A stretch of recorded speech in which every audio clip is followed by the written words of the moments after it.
गणपतये नमः। ओम श्री राधा कृष्णाय नमः।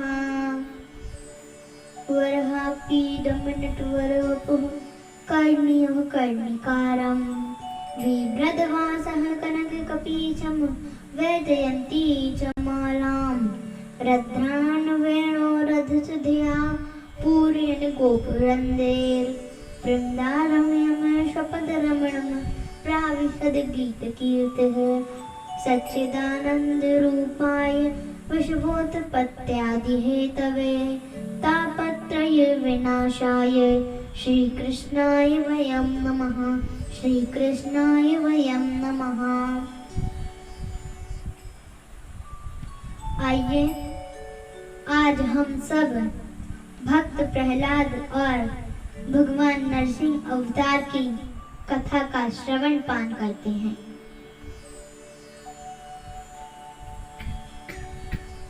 हिरण्यकश्यप अपने भाई की मृत्यु के लिए बहुत दुखी भी था और क्रोध में भी था, क्योंकि उसके भाई का नाम हिरण्याक्ष था। वो इतना शक्तिशाली हो गया था कि वो पृथ्वी को पाताल में ले जाके छुपा दिया था उसने पृथ्वी को। तो भगवान ने वाराह अवतार लेकर उसको मृत्यु दंड दिया और पृथ्वी को वो पाताल लोक से ऊपर लाए। तो हिरण्यकश्यप को इसका बहुत दुख था। तो हिरण्यकश्यप मंदराचल पर्वत में जाकर वो ब्रह्मदेव की कठिन तपस्या करने लगा। एक पैर पे खड़े होकर अन्य जल सब छोड़कर ब्रह्मदेव की तपस्या करने लगा। बहुत दिनों तक बस वो एक पैर पे खड़ा रहा और ब्रह्मदेव की तपस्या कर रहा था। ओम श्री ब्रह्मणे नमः। ओम श्री ब्रह्मणे नमः। ओम श्री ब्रह्मणे नमः। तो उसने इतनी कठिन तपस्या बहुत दिनों तक की, तो ब्रह्मदेव को भी उसको इच्छा का वरदान देने आना ही पड़ा।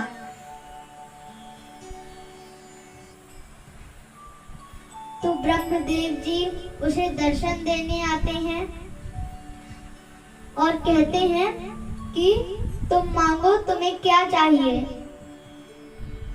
तो हिरण्यकश्यप कहता है कि मुझे आप अमर कर दीजिए। तो ब्रह्मदेव कहते हैं अमर करने का वरदान मेरे हाथ में नहीं है और इस दुनिया में तो कोई अमर है भी नहीं।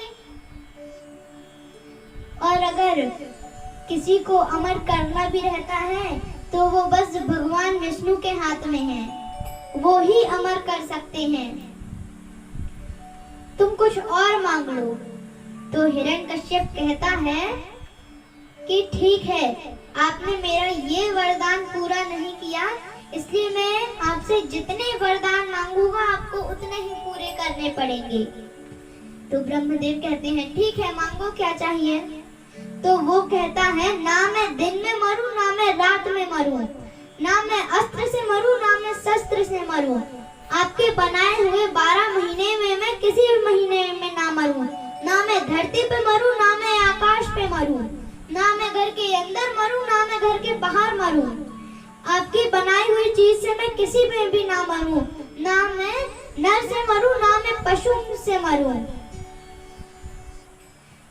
आपने जो भी चीज बनाई है उसमें मैं किसी भी चीज से ना मरूं। तो ब्रह्मा जी तथास्तु कहकर सोचने लगे कि अब इसको इच्छा वरदान देना मतलब सर्प को दूध पिलाना। फिर ब्रह्मदेव ने सोचा कि अब तथास्तु तो कह ही दिया है, अब जो गड़बड़ होगी तो भगवान विष्णु संभाल लेंगे। फिर भगवान अंतर ध्यान हो जाते हैं। हिरण्यकश्यप भी अपने घर आता है और पूरे राज्य में ढिंढोरा पिटवाता है जिसने भी श्री हरि या भगवान विष्णु का नाम लिया तो उसे मृत्यु दंड मिलेगा। इसलिए उसके दर से कोई भी भगवान का नाम नहीं लेता था। लेकिन ऐसे के घर में ऐसी संतान हो गई भक्त प्रहलाद नाम की कि जो दिन भर 24 घंटे बस श्री हरि गोविंद गोविंद 24 घंटे नाम भगवान का बस नाम लेते थे, सिर्फ भगवान का नाम। श्रीमन्नारायण नारायण हरि हरि, श्रीमन्नारायण नारायण हरि हरि। तेरी लीला सबसे न्यारी न्यारी हरि हरि, श्रीमन्नारायण नारायण हरि हरि।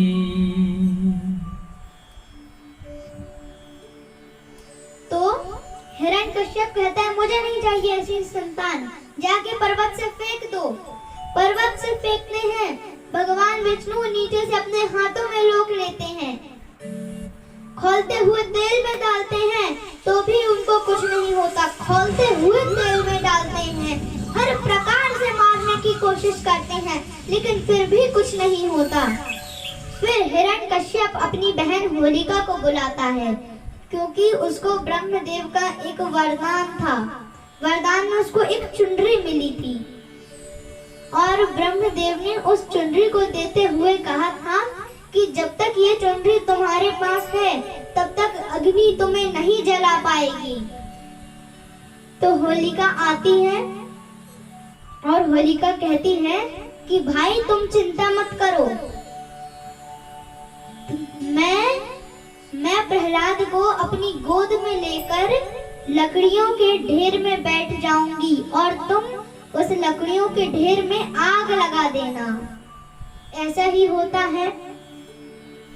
होलिका चुनरी ओढ़कर बैठ जाती है प्रहलाद जी को गोद में लेकर, लेकिन भगवान अपनी बुआ की गोद में भी बैठ के बस श्रीमन्नारायण नारायण हरि हरि, श्रीमन्नारायण नारायण हरि हरि, श्रीमन्नारायण नारायण हरि हरि, श्रीमन्नारायण नारायण हरि हरि।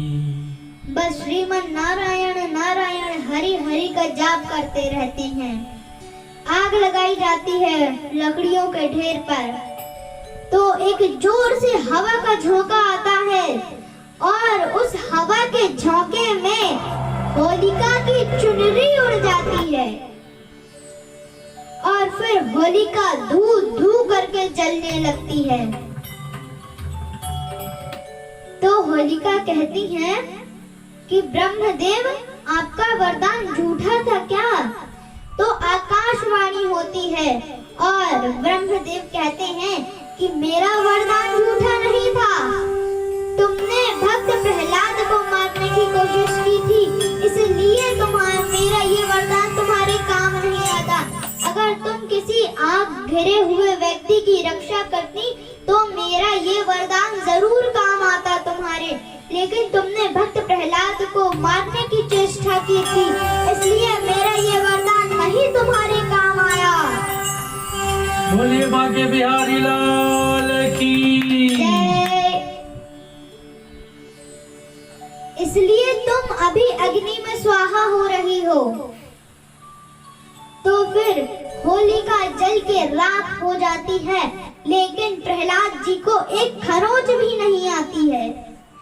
फिर हिरण्यकश्यप क्रोध में आ गया कि मेरी बहन की मृत्यु हो गई और इस प्रहलाद को एक खरोंच भी नहीं आई। तो हिरण्यकश्यप क्रोध में आकर प्रहलाद जी को अपने दरबार में बुलाता है और कहता है कि अब मैं किसी पे भरोसा नहीं करूंगा, अब मैं स्वयं तुझे अपने हाथों से मृत्यु दंड दूंगा। वो अपना गदा निकालता है और कहता है क्या तू हमेशा श्री हरि गोविंद नारायण कहता रहता है, बता कहाँ है तेरा श्री हरि। तो प्रहलाद जी कहते हैं कि पिताजी आप में है, मुझ में है, जीव में है, निर्जीव में है, वो तो घट घट में वास करते हैं। तो हिरण्यकश्यप कहता है क्या तेरा श्री हरि इस खम्भ में है। तो प्रहलाद जी कहते हैं हाँ पिताजी भगवान तो इस खम्भे में भी हैं। तो हिरण्यकश्यप कहता है ठीक है तो मैं इस खम्भे को ही तोड़ देता हूँ। हिरण्यकश्यप खम्भे में गदा मारने लगता है और फिर गदा मार के खम्भे को तोड़ देता है और फिर उससे नरसिंह भगवान प्रकट हो जाते हैं। फिर जब नरसिंह भगवान प्रकट हो जाते हैं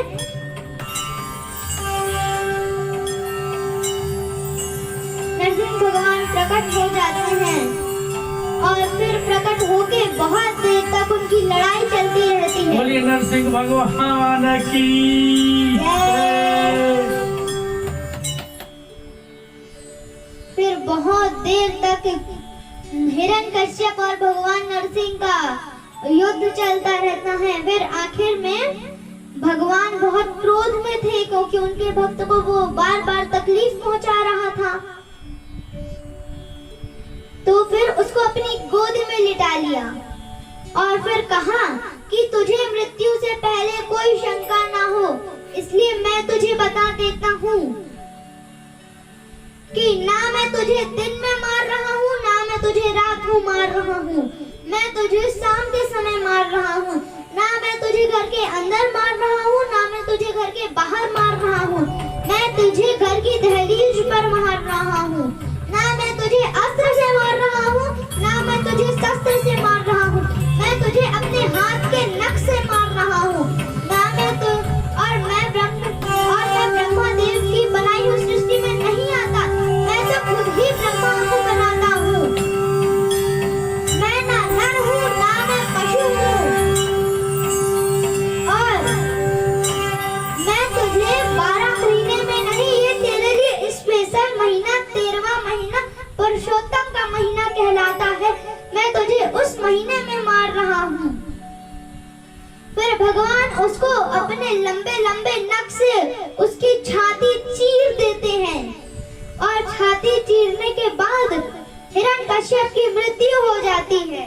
बोलिए नरसिंह भगवान की जय। बोलिए भक्त प्रहलाद की जय। फिर अब उसकी तो मृत्यु हो गई लेकिन अब भगवान बहुत क्रोध में है। देवी देवता सब सारे भगवान आके मना रहे हैं लेकिन भगवान नहीं मानते। फिर लक्ष्मी माता आती हैं और प्रहलाद जी से कहती हैं कि पुत्र अब तुम ही भगवान का क्रोध शांत कर सकते हो, इसलिए तुम अब जाओ। तो प्रहलाद जी भी डरते डरते जाते हैं क्योंकि वो भी भगवान का इतना रूप देखकर डर जाते हैं। तो वो डरते डरते जाते हैं और भगवान के चरणों में गिर जाते हैं तो भगवान का क्रोध शांत हो जाता है। फिर भगवान प्रहलाद जी को उठाते हैं और उठा के कहते हैं जैसे कि एक शेर अपने संतान को चाट के प्रेम करता है, वैसे भगवान चाट के प्रेम कर रहे हैं प्रहलाद जी को और आसमान से पुष्पों की बारिश हो रही है।